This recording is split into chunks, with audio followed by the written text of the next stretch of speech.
Et si le beau n'était pas qu'une question de corolle? Est-ce qu'il ne prendrait pas tout son sens grâce à vos destins?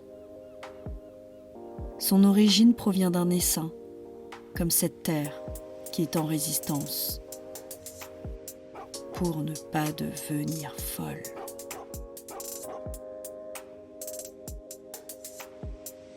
Pour le premier épisode de Naturoscopie, je vous invite à la rencontre d'Arlette. Arlette a 37 ans, elle est néo-paysanne herboriste et vit en Bretagne dans le Finistère. Elle a fondé l'Herberet, où elle y cultive des plantes aromatiques et médicinales et les transforme en tisane, en sirop, en poudre de plantes, en baume et en huiles aromatisées. Laurent, son mari, est apiculteur. Il s'occupe de la vente des produits de leur micro-ferme et de la communication. Grâce à la générosité de leur voisin Bertrand, ils ont accès à une parcelle qui est située juste en face de leur maison. Tous les produits de l'Herberet sont cultivés dans le respect de la biodynamie et appliquent la norme internationale Déméter. Bienvenue dans l'univers d'Arlette. Naturoscopie.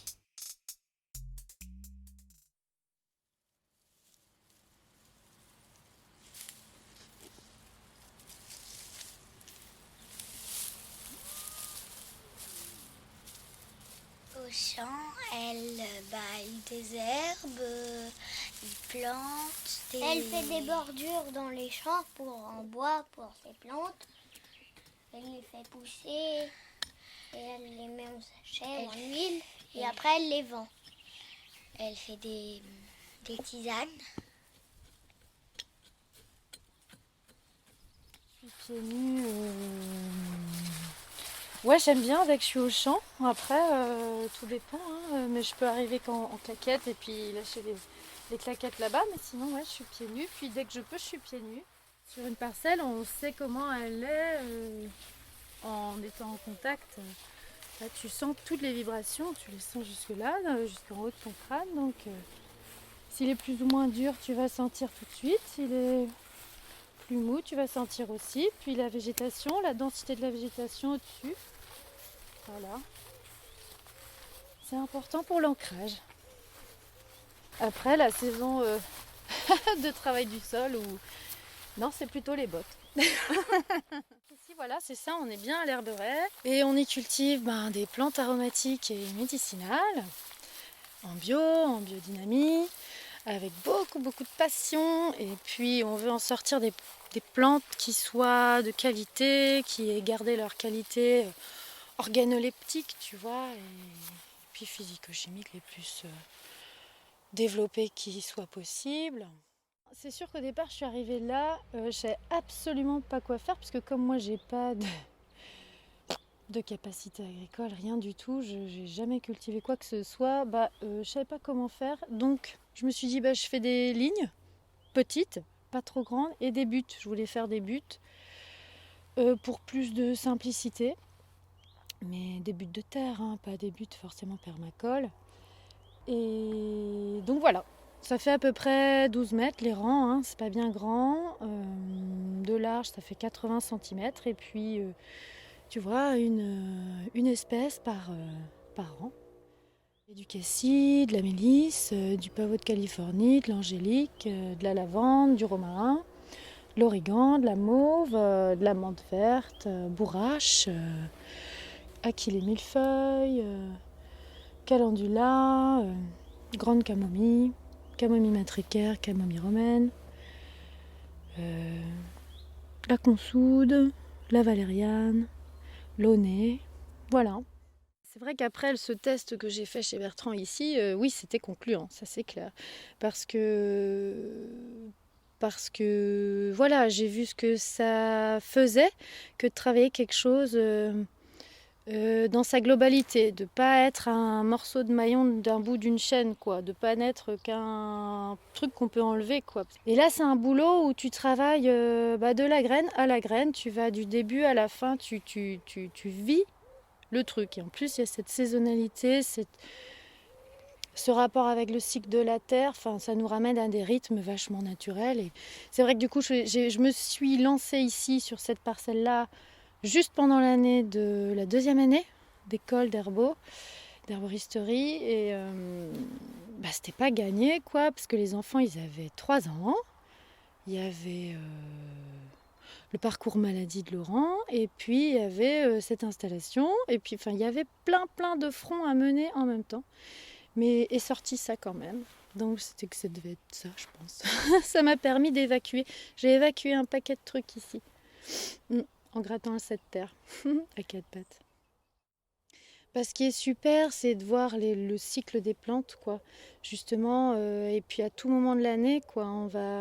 Une vivace, elle va être là dans sa saison. Hein. La partie aérienne va être là, je vais dire de mars à novembre, quoi, ou février à novembre. Et le reste du temps, c'est rien. Tu la vois pas, c'est nu, c'est les racines qui vivent, c'est sous terre. Et une plante qui va être annuelle, tu vas semer la graine février-mars et puis tu vas la voir sortir ses cotylédons, puis ses 2e feuilles et 4e, 6e, tac tac tac, tu vois le truc grandir, ça éclot, ça prend forme, ça va jusqu'à faire sa fleur pour se reproduire avec cette notion de reproduction, quoi, c'est super vital pour elles. Elles fructifient, elles font leurs graines et puis elles te redonnent cette possibilité de les retravailler et pour elles c'est leur survie, quoi, juste en fait. Donc nous les paysans on est là aussi pour perpétuer ce truc, même si on n'intervenait pas, ces fleurs elles se ressèmeraient spontanément de toute façon. Donc, mais voilà, donc oui il y a cette beauté. Puis alors le bourgeon qu'on va observer, pareil, février-mars. C'est ce moment cyclique du réveil de la nature où tu prends conscience, mais même nous aussi intérieurement, on se réveille à ce moment-là, quoi. Alors que tout l'hiver, on s'est mis un peu en mode sommeil, comme elle. On est des êtres vivants tout pareils qu'elles, hein, à part qu'elles, la seule différence qu'elles ont avec nous, c'est qu'elles sont immobiles, qu'elles ne peuvent pas marcher. C'est à nous, ou aux oiseaux, ou aux animaux qui ont les poils qui s'accrochent, de disséminer toutes les graines. Après, on n'est pas aidé parce qu'en fait, on est des petits et on bénéficie de législation. Enfin, bénéficier, c'est pas du tout le mot adapté, mais parce qu'on subit, je dis c'est mieux. La réglementation pour les gros, quoi. Tu vois, on travaille même pas 5000 m² de surface, mais on va se heurter à des réglementations pas possibles, quoi. Et puis surtout dans le domaine de l'herboristerie, alors nous, nos transfaux, nos plantes, on va les transformer en baume ou en sel de bain, ou en... Voilà, ça, là, tu es dans la cosmétique. Donc tu te tapes les mêmes dossiers que L'Oréal à faire, quoi. Donc tu déclares à l'Europe, tu te tapes un DIP à faire qui te coûte au minimum 500 € avec un toxicologue, pharmacien ou médecin. Donc on n'est pas tous égaux, quoi. Donc même un baume, tu n'as pas le droit. Enfin, tu n'as pas le droit. Si tu peux, hein, mais voilà, tu vas y laisser... un autre bras, quoi. Au bout d'un moment, on en a que 2, donc si on les lâche tous, c'est plus possible. Et sinon, voilà, là, en gros, il n'y a que la transformation alimentaire qui vaut le coup. Parce que là, tu as le droit d'empoisonner qui tu veux, c'est pas un problème. Ah non, mais c'est grave quand même, moi, je trouve. Hein. C'est la cosmétique qui est super dangereuse, c'est carré, etc. Et l'alimentaire, non, c'est pas si grave, quoi. Enfin, moi, je trouve ça dingue. Beaucoup de textes. Et alors, pour la tisane, on n'en parle pas, parce que ça veut dire... Il y a plus de 350 plantes dans la pharmacopée exploitable française et il n'y en a que 148 qui sont libérées à la vente libre. Ça veut dire que, tu vois, tu vois, le bleuet, il n'est pas libéré, quoi. Enfin, c'est une messicole, une plante des champs qu'il faut réhabiliter parce qu'il est en train de disparaître comme le coquelicot, donc il faut se mobiliser. Mais non, il n'est pas autorisé, donc bon. Voilà. Pourtant, les sénateurs ont tous accepté à l'unanimité de pondre un projet de loi, tu vois, au moins qu'on ait la chance de parler. Mais bon, c'est mort, tu sais, quand tu te heurtes à un lobby comme Big Pharma en plus, puis on est en France, le pays qui consomme le plus de médicaments au monde, enfin, c'est juste... voilà, on n'a aucune chance en fait de pouvoir se soigner naturellement. Enfin, là, c'est pas très positif ce que je dis, mais quand même... je ressens que ça va capoter encore, quoi, parce que à la limite, ce qui est demandé, c'est de rétablir le diplôme d'herboriste, mais c'est pas tant ça qu'il faudrait. Enfin, il faut juste avoir le droit d'utiliser la plante, en fait, et puis du coup de la vendre librement. Parce que si personne... Tu te rends compte, tu peux pas aller voir un pharmacien, tu vas en pharmacie aujourd'hui, tu demandes à avoir du plantain ou du calendula. Ça, le calendula, à la limite, peut-être bien qu'ils ont un bout de pochon dépérimé depuis 10 ans, mais il va être là quand même. Parce que c'est quand même qu'un an de durée de vie, la plante, tu vois. Enfin, la plante thérapeutique, en tout cas, utilisée pour l'herboristerie. La fleur et la feuille, c'est 1 an, la durée de consommation, et la racine et la graine, c'est 2 ans. Donc, forcément, faut les vendre, tes plantes. Donc, faut que tu en aies tous les ans de la nouvelle. Une pharmacie, t'en connais, toi, qui ont des plantes sèches. Et pourtant, il y a quelques qui ont le droit de les vendre. Donc en gros, si tu es consommateur, qu'un jour tu as besoin du plantain pour te soigner d'une allergie chronique et que tu n'as pas envie de te gaver de médicaments, de synthèse, parce que tout simplement ça te dérègle et que tu as des effets secondaires, mais tu peux pas.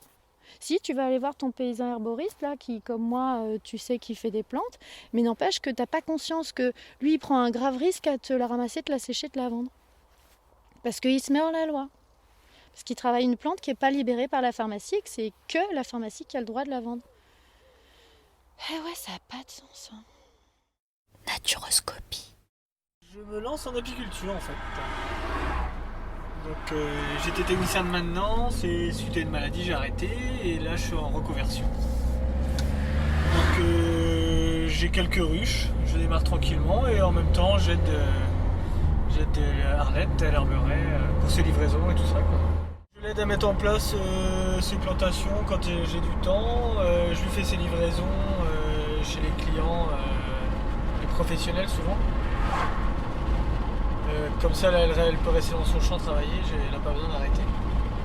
Donc voilà, les petits tours en voiture et la petite partie sociale avec les clients, quoi, les revendeurs. J'ai démarré le marché il y a 2 semaines, enfin la semaine dernière même, là c'était ma 2e fois hier. Et bah oui, pour essayer de vendre les produits en plus des magasins, c'est pas anodin. Et puis les gens aiment bien voir qui font les produits, d'où viennent les plantes en fait. Donc de rencontrer les producteurs ou le mari de la productrice, c'est un petit plus quand même pour les ventes. Puis avec les réseaux sociaux, j'essaie de nous faire connaître un peu plus. Et les gens viennent voir par curiosité des fois ou pour venir prendre des produits parce qu'ils n'ont pas l'occasion de venir les jours de vente directe. On vend nos produits à la maison en fait. Donc ça c'est pareil, c'est en plus des magasins aussi. Donc on est ouvert de 17h à 19h le lundi soir et le vendredi soir pour que les gens puissent venir prendre leurs produits à la maison en direct producteur, quoi. C'est pour ça, tout ce qui est vente et tout, voilà, on produit, on sait produire. Maintenant, il faut qu'on se fasse connaître, qu'on vende nos produits. Et qu'on apprenne aux gens à réutiliser toute cette nature qui nous entoure en fait. Et pour un moment, je pense qu'on changerait de façon de faire maintenant. Bon, encore une livraison. Hop.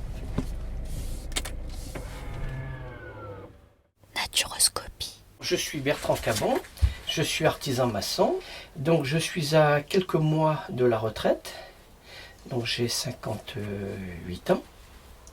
Des terres, il n'y en a pas beaucoup de disponibles.